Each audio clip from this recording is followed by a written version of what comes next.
உனக்கு அதிகாரமே இல்லை. ட்ரம்பின் பவரை பிடுங்கிய அமெரிக்க நீதிமன்றம்.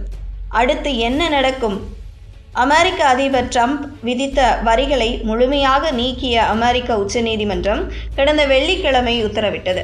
நீதிமன்றம் ஏன் இதுபோன்ற உத்தரவை பிறப்பித்தது? இதற்கு அவர்கள் சொன்ன காரணம் என்ன? இதன் பிறகு அமெரிக்காவில் என்ன நடக்கும்? சர்வதேச வர்த்தகம் எப்படி இருக்கும் என்பது தொடர்பாக நாம் விரிவாக பார்க்கலாம். ட்ரம்ப் கடந்த ஆண்டு இந்தியா உட்பட உலக நாடுகள் மீது இறக்குமதி வரிகளை விதித்திருந்தார். இருப்பினும் இந்த வரி விதிக்கும் உரிமை ட்ரம்புக்கு இல்லை என கீழமை நீதிமன்றம் தீர்ப்பளித்தது. இதை எதிர்த்து ட்ரம்ப் தரப்பு அமெரிக்க உச்சநீதிமன்றத்தில் மேல்முறையீடு செய்தது. அதிலும் ட்ரம்புக்கு அதிகாரம் இல்லை என அமெரிக்க உச்சநீதிமன்றம் தீர்ப்பளித்தது. இதில் சில விஷயங்களை நீதிமன்றம் தெளிவாக கூறியுள்ளது. அதாவது, அமெரிக்க அரசியல் அமைப்பின் கீழ் வரி விதிக்கும் அதிகாரம் முழுவதும் நாடாளுமன்றத்திற்கே உரியது என்பதை அந்நாட்டின் உச்ச நீதிமன்றம் தனது தீர்ப்பில் திட்டவட்டமாக கூறியுள்ளது.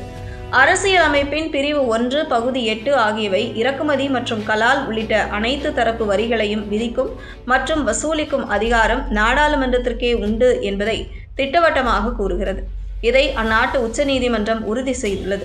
இது தொடர்பாக நீதிபதி ராபர்ட் கூறுகையில், இந்த வரி விதிப்பு அதிகாரத்தின் முக்கியத்துவத்தை உணர்ந்தே அரசியல் சட்டத்தை உருவாக்கியவர்கள் இப்படி உருவாக்கியுள்ளனர்.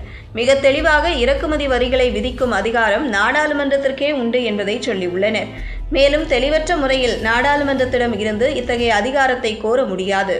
அமெரிக்காவின் $4 டிரில்லியன் பற்றாக்குறையை குறைப்பதாக கூறி அதிபர் நாடாளுமன்றத்திடமிருந்து வரி விதிக்கும் அதிகாரத்தை கோரினார்.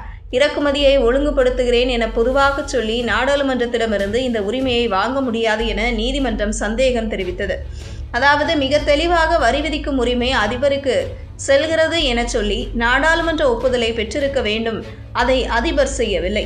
இந்த 2 பாயிண்ட்டுகளும் செல்வது ஒன்றைதான். அதாவது, அமெரிக்காவில் இறக்குமதி வரி விதிப்பு அதிகாரம் அதிபரிடம் இல்லை, நாடாளுமன்றத்திடமே இருக்கிறது.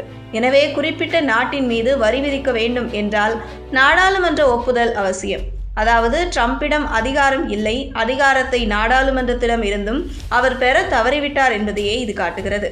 அடுத்து, அவசரகால பொருளாதார அதிகார சட்டம். இந்த சட்டத்தின் கீழ்தான் ட்ரம்ப் வரிகளை அறிவித்தார். இதன் கீழ் அதிபரின் பல்வேறு அதிகாரங்கள் பட்டியலிடப்பட்டுள்ளது. இருப்பினும் எந்த ஒரு இடத்திலும் இறக்குமதி வரியை அதிபர் விதிக்கலாம் என்று குறிப்பிடப்படவில்லை என்பதையும் நீதிமன்றம் சுட்டிக்காட்டியது. இறக்குமதி வரிகள் அல்லது இறக்குமதி கட்டுப்பாடுகள் ஆகியவை அவசர கால நடவடிக்கைகளில் இருந்து வேறுபடுகின்றன என்றும் நீதிமன்றம் குறிப்பிட்டது. இவை உள்நாட்டிலும் தாக்கத்தை ஏற்படுத்தலாம் என்பதால் இறக்குமதி வரி மற்றும் இறக்குமதி கட்டுப்பாடுகளை எமர்ஜென்சி நடவடிக்கை என சொல்ல முடியாது என்பதையும் நீதிமன்றம் கோடிட்டு காட்டியது. வரி விதிக்க ட்ரம்ப் நிர்வாகம் அளித்த விளக்கத்தை சுட்டிக்காட்டிய நீதிமன்றம், இந்த விளக்கத்தை அப்படியே எடுத்துக்கொண்டால் அது அதிபருக்கு மிக அதிக பவரை கொடுக்கும் என குறிப்பிட்டது. நீதிபதிகள் மேலும் இந்த விளக்கத்தின் கீழ் ஒரு அதிபரால் எந்த நாட்டிலிருந்தும் எந்த பொருளின் மீதும் எவ்வளவு தொகையை வேண்டுமானாலும் கால வரையறை இல்லாமல் விதிக்க முடியும். இத்தகைய அதிகாரத்தை அமெரிக்க நாடாளுமன்றம் அதிபருக்கு வழங்கவில்லை என்று குறிப்பிட்டனர். இந்த தீர்ப்பு தடையற்ற வர்த்தகத்திற்கு சாதகமான ஒரு தீர்ப்புதான். இதன் மூலம் வர்த்தகம் தடையில்லாமல் தொடரும். அதே நேரம் IEEPA சட்டத்தின் கீழ் மட்டுமே வரி விதிக்க முடியாது. வேறு சட்டங்களை பயன்படுத்தி குறிப்பிட்ட நாட்களுக்கு வரி விதிக்கலாம். அதைத்தான் ட்ரம்ப் இப்போது செய்துள்ளார்.